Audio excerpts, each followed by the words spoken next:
Boleh ngopi, boleh kecuali nggak boleh tidur ya Kak ya. Nah, nanti sebentar akan menyampaikan informasi.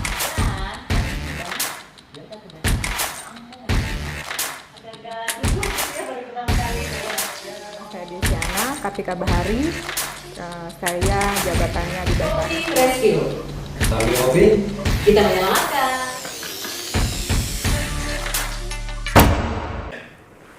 Assalamualaikum warahmatullahi wabarakatuh. Berjumpa kembali bersama kami di Kopi Rescue. Sambil ngopi, kita menyelamatkan. Apa kabar semuanya? Semoga kita semua dalam keadaan yang sehat walafiat dan dalam rahmat Allah Subhanahu wa taala. Dan hari ini, Bang, kita kedatangan tamu yang spesial. istimewa. Oh, istimewa sekali. Jauh-jauh nih. Mau tahu? Ya, beliau ini adalah Direktur Sistem Komunikasi Badan Nasional Pencarian dan Pertolongan. Ya, langsung saja kita bertemu dengan beliau. Selamat siang. Selamat siang, Mbak Ikano. Selamat datang di Kota Sorong. Terima kasih. Kita bersama. Baru pertama kali, Pak? Saya sudah 2 kali. Oh, sudah 2 kali ya, Pak ya? 2 kali atau 3 kali malahan, karena saya dulu pernah. Berkali-kali ya, Pak ya? Saya pernah tugas di Papua waktu saya masih di TNI Angkatan Darat. Oh iya, baik. Mohon izin, Bapak. Mungkin bisa dibuka maskernya, ya. Biar rekan-rekan di luar sana lihat ganteng ya ternyata ya Bapak kita. Gantengnya dari dulu, sekarang sudah nggak begitu ganteng lagi. Sekarang nggak tambah ganteng dong Pak, harusnya. Iya. Karena podcast ini, izin Bapak, Ya. podcast ini tentunya adalah sebuah media keterbukaan informasi untuk Oke. publik biar mengenal Basarnas, khususnya Kantor SAR dan Basarnas pada umumnya. Iya. Dan biar kelihatan, izin Bapak, Ya. kelihatan, oh ini Direktur Ya. Sistem Komunikasi Salah satu direktur di Basarnas ya. Nasional Iya. Pencarian dan Pertolongan. Oke. Ya.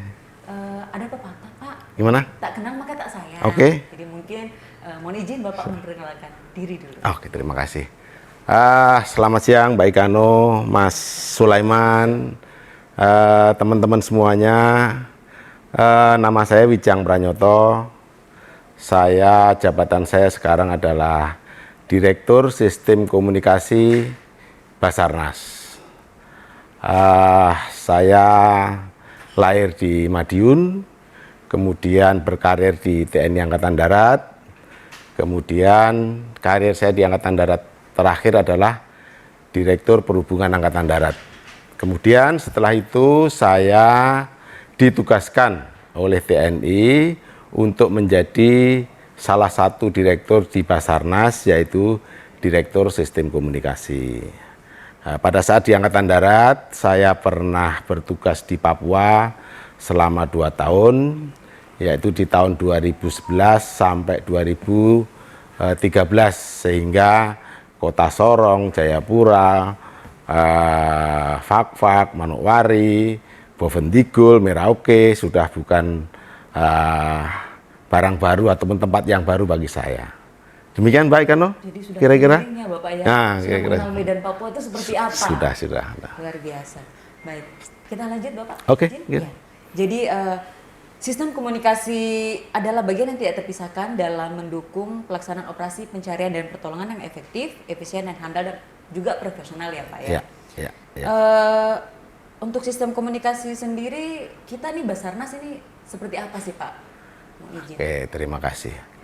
Bahwa sistem komunikasi itu bagian dari suatu pelaksanaan baik operasi maupun latihan. Tidak hanya di Basarnas, tetapi di dalam instansi apapun. Karena tugasnya Basarnas itu adalah pencarian dan pertolongan, maka sistem komunikasi ini harus dapat mendukung pelaksanaan komando dan pengendalian pada setiap operasi yang dilakukan oleh seluruh kantor SAR yang ada di Indonesia itu, yaitu 43 kantor SAR.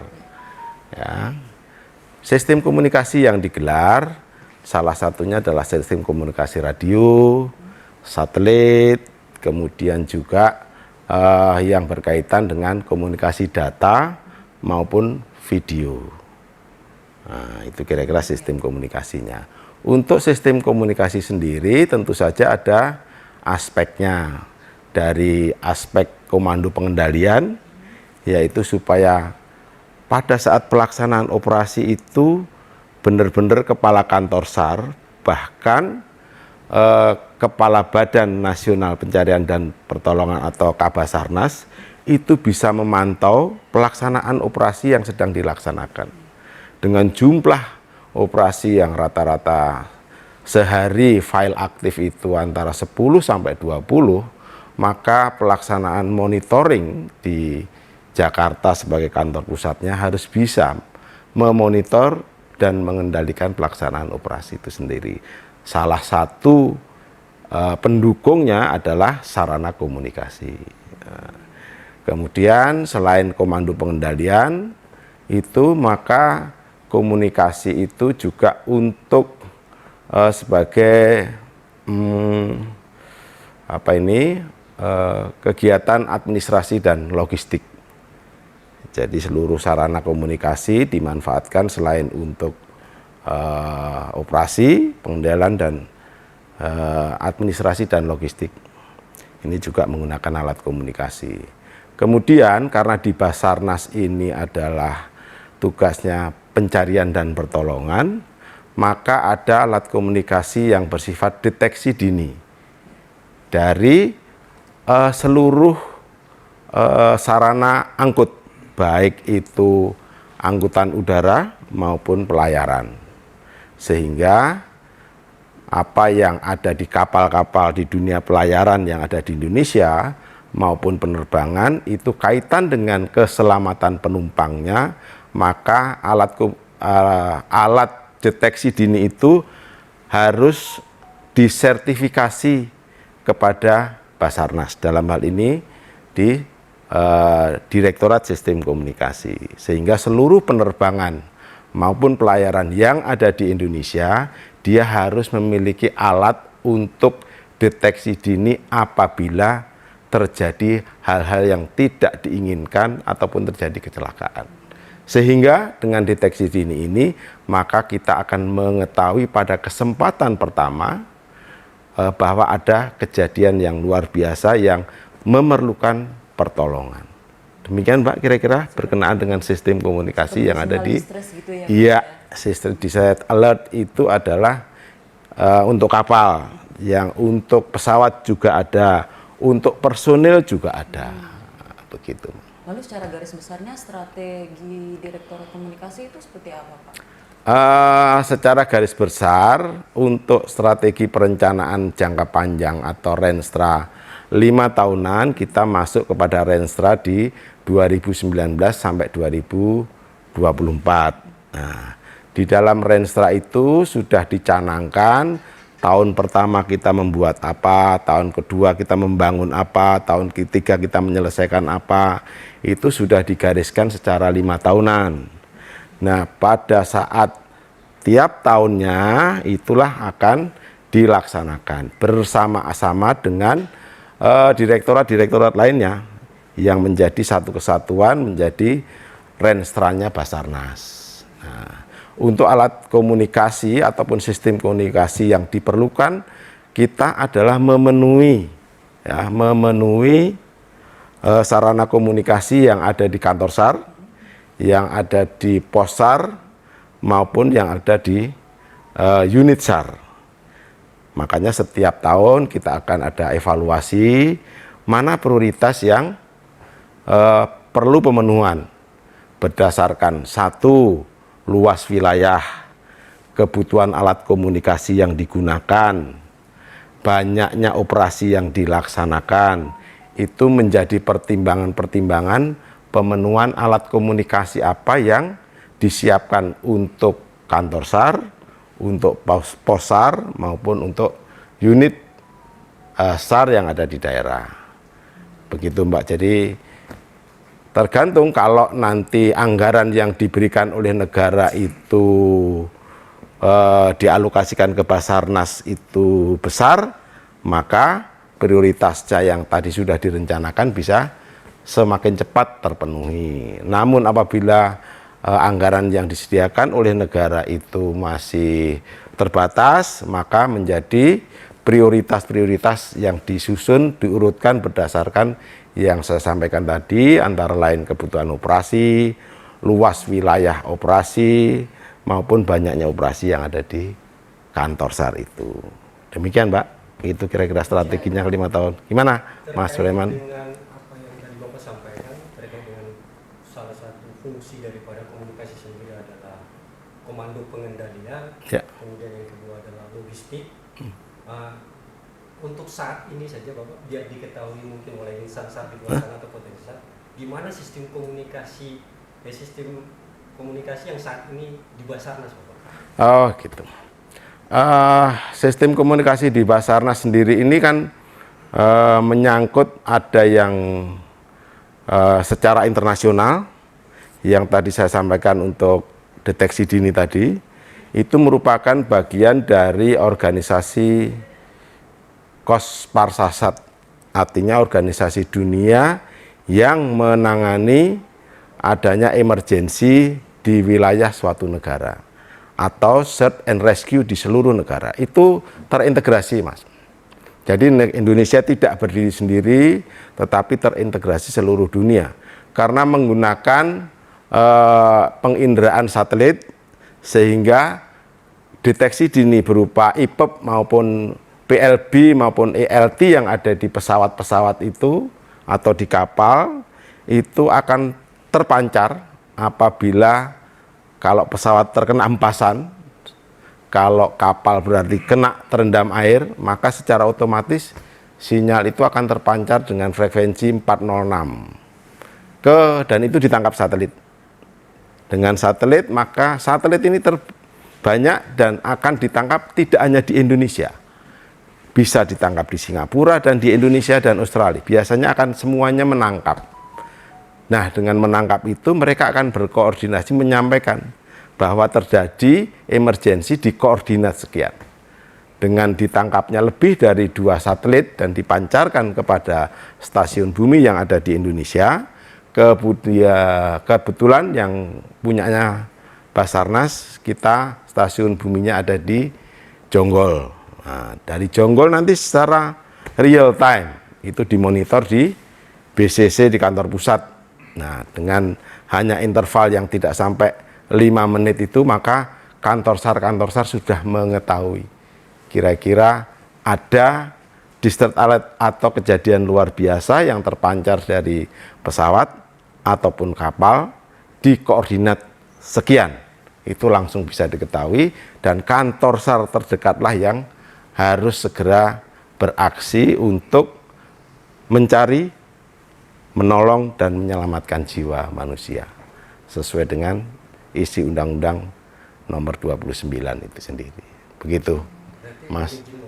Berarti Basarnas ini melalui Direktorat Komunikasi terus mengembangkan terkait dengan teknologi komunikasi yang memang saat ini berkembang. Ya, harus mengikuti itu. Ya, harus mengikuti itu. Jadi setahun ini juga itu semula antena penangkap itu dibangun di 2018 itu ada 4. Tahun ini ditambah menjadi 2 lagi. Sehingga kesiapan di dalam pendeteksian deteksi dini terhadap suatu kecelakaan atau sinyal marabahaya yang terpancar itu menjadi lebih cepat dan lebih akurat lagi. Dengan keakuratan koordinat, maka kantor SAR dimanapun di Indonesia selaku pelaksana di lapangan itu juga akan mendekati kepastian koordinat yang dituju untuk menyelamatkan jiwa manusia itu tadi. Begitu. Jadi tadi tambahan antena jadi lebih ini ya, sinyalnya atau data yang terkirim lebih cepat ya Pak ya? Ya, itu pasti karena antena itu akan menangkap pancaran dari berbagai satelit. Kalau memancar ke atas, maka satelit yang menerima itu akan banyak. Dengan menerima banyak, dia akan triangulasinya, titik temunya akan menjadi makin akurat. Nah, Jadi, selain penambahan antena, ada teknologi lain yang terbaru di Basarnas? untuk teknologi selalu mengikuti perkembangan. Itu pasti, karena apa? Saya sampaikan seperti sinyal marabahaya saja, Kalau dahulu itu pesawat itu impact dia baru memancarkan. Sekarang begitu pesawat itu turun ketinggiannya sesuatu yang tidak normal, maka alat itu sekarang sudah memancar. Nah, ini yang terupdate aplikasinya dan harus diikuti. Ya kan? Kalau dulu impact baru mancar. Sekarang begitu turun dengan kecepatan yang sudah di luar normal turunnya pesawat, itu sudah memancar. Sehingga radius pencariannya itu akan lebih bisa diketahui lebih awal. Berarti bahasanya semakin keren ya? Makin keren. Ya harus, Biasa.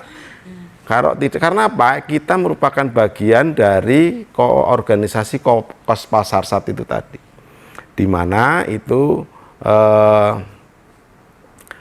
diratifikasi di dalam IQ maupun IMO, yaitu dunia pelayaran dan penerbangan. Jadi daerah yang tidak memiliki kantor SAR atau tidak menyediakan search and rescue, maka oleh organisasi pelayaran dunia maupun penerbangan dunia itu disampaikan itu merupakan black area yang tidak diizinkan untuk dilewati. Makanya Indonesia memiliki itu, dan Basarnas tempatnya untuk deteksi dini itu. Itu juga kedatangan saya ke Sorong ini salah satunya adalah mensosialisasikan supaya para teman-teman ataupun dunia usaha yang bergerak di dunia penerbangan, kemudian pelayaran, itu kapal-kapalnya memiliki perlengkapan IPEP dan ELT yang harus disertifikasi ke Basarnas. Sertifikasinya gratis, lewat email datang hari ini, diproses hari ini, jadi syarat tangani, jadi suratnya sah. Supaya apa? Iya. Supaya apa? Supaya kapal yang ada dan memiliki peralatan itu, begitu nanti dites itu tahu, oh ini kapalnya orang Sorong, sedang ada di Sorong, sedang ada di perairan Jayapura, sedang ada di perairan Raja Ampat. Nah itu kalau ini langsung ketahuan. Kalau tidak di sertifikasi, maka kita tidak tahu. Ada kejadian IPEP nyala, tidak tahu ini punyanya siapa, tapi kejadiannya ada di tempat koordinatnya ada gitu. Izin Bapak, Ya. ada satu rasa penasaran juga nih Bapak. Mohon izin kami mau menanyakan terkait dengan tadi Bapak sedikit menjelaskan tentang rencana strategis jangka pendek, menengah dan panjang. Nah, untuk jangka pendek sendiri di tahun ini apakah ada skala prioritas terkait dengan Direktorat Komunikasi? Oke, terima kasih. Untuk jangka pendek tahun ini kita mengadakan perlengkapan alat komunikasi yang dipasang di Jogja. Karena Jogja itu pantai selatan, itu yang Gunung Kidul itu masih blank area. Kalau kotanya sudah tercover, tapi Jogja bagian Gunung Kidul sampai ke Pacitan itu blank area. Sehingga alat komunikasi kita pasang di sana. Kalau ada teman-teman dari Basarnas kantor SAR di Yogyakarta operasi di wilayah sana, sehingga tidak kesulitan. Yang kedua, di kantor SAR Palangkaraya, karena kantor SAR itu memang kantor SAR baru.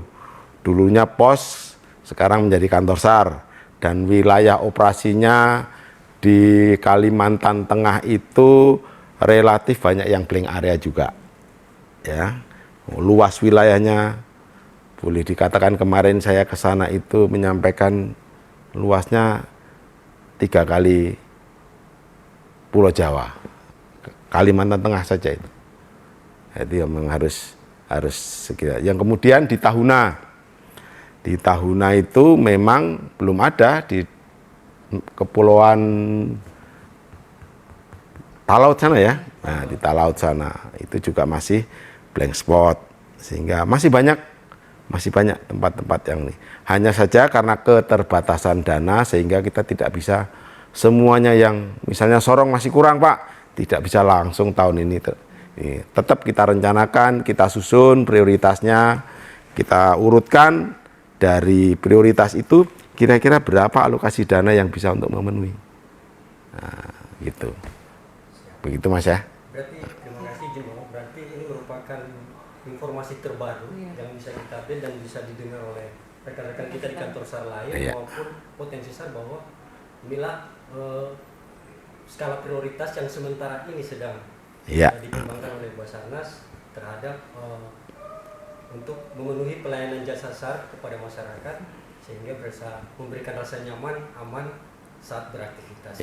Mungkin ada lagi Mbak Ika mau ditanyakan ke Pak Dir? Iya, salah satunya untuk terkait sistem perkembangan sistem komunikasi di Basarnas, Bapak, apakah Basarnas sudah dan atau akan menjalin hubungan kerjasama dengan perusahaan teknologi komunikasi atau lembaga pemerintah lainnya yang terkait?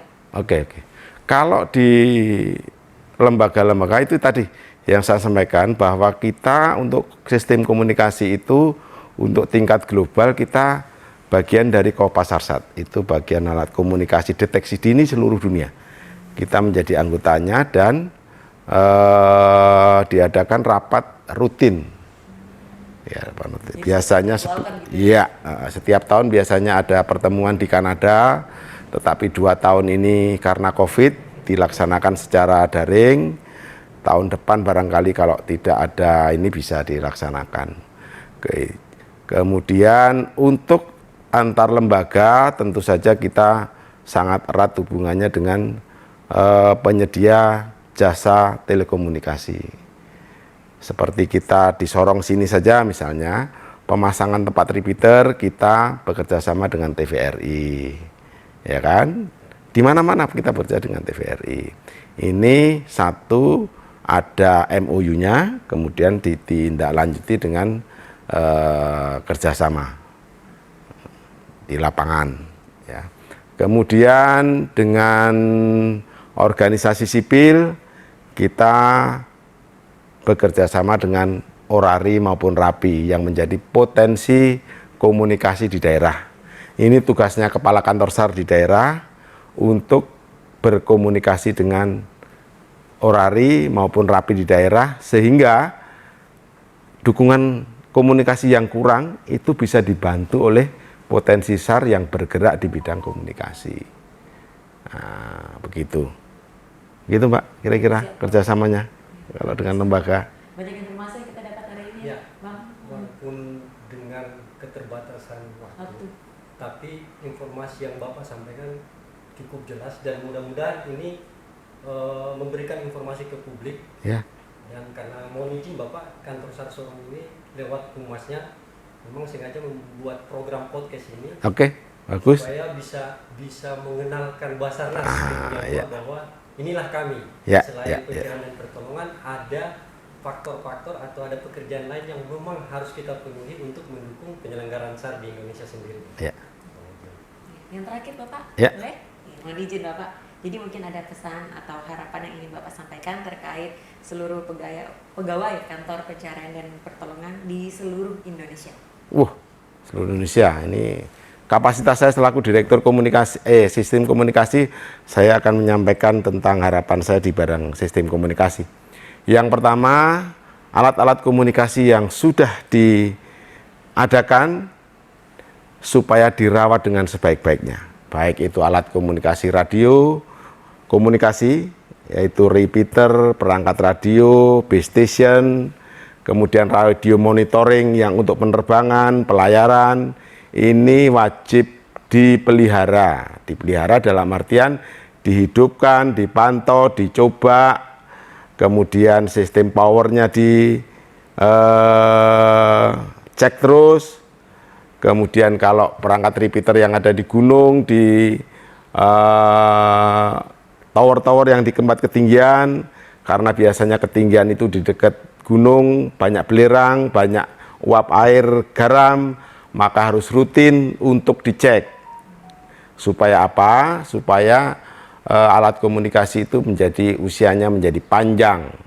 Karena kalau tidak dirawat, kena korosi, maka powernya akan balik mengenai innernya ataupun perangkat lainnya, maka alat komunikasi itu menjadi rusak. Dan kalau komunikasi rusak, maka salah satu dukungan untuk operasi akan terhambat. Kalau dukungan operasi terhambat, maka hasil yang diperoleh di dalam operasi itu pun menjadi akan tidak maksimal. Itu masalah sistem komunikasinya. Kepada masyarakat yang bergerak di bidang pelayaran maupun penerbangan, jangan lupa sertifikasikan IPEP Anda, ELT Anda ke kantor Basarnas. Nanti akan disampaikan lewat sosialisasi, tidak bayar, gratis, bisa lewat email, dijamin sehari, 2 hari, pasti selesai dan sudah sah. Sudah sah, sudah mudah untuk, dan sudah menerima sertifikat. Ya. Kalau email pagi diproses, sampai di meja saya 5 menit, 5 menit itu juga sudah, mungkin tidak sampai 1 jam, sertifikat juga sudah jadi. Tidak perlu lama-lama. Jadi Basarnas mempermudah ya. Harus mempermudah, Mbak. Harus. Ini layanan terhadap masyarakat. Siap. Baik, Bapak terima kasih banyak. Terima kasih banyak. Sama-sama. Ya, banyak informasi dan sangat mengedukasi kami sendiri sebagai personil SAR sendiri dan rekan-rekan Insarsat di luar sana juga. Terima kasih buat bapak-bapak. Jadi rekan-rekan di sini bukan hanya bapak dan kami sendiri, di belakang layar juga ada bapak-bapak, Bapak Kakansar, terima kasih, Bapak Anggit, Bapak Kasenda, terima kasih banyak. Ya, manajer. Ya, sekian Bapak. Kita pamit ya. Nah. Kita pamit, terima kasih lagi sekali lagi Bapak kami ucapkan, mudah-mudahan di lain waktu kita bisa ketemu lagi dengan update dan informasi. Oke, ya. Terima kasih, selamat siang. Selamat siang. Dan jangan lupa like, comment, subscribe channel Kopi Rescue. Sambil ngopi, kita menyelamatkan. Assalamualaikum warahmatullahi wabarakatuh. Waalaikumsalam warahmatullahi wabarakatuh.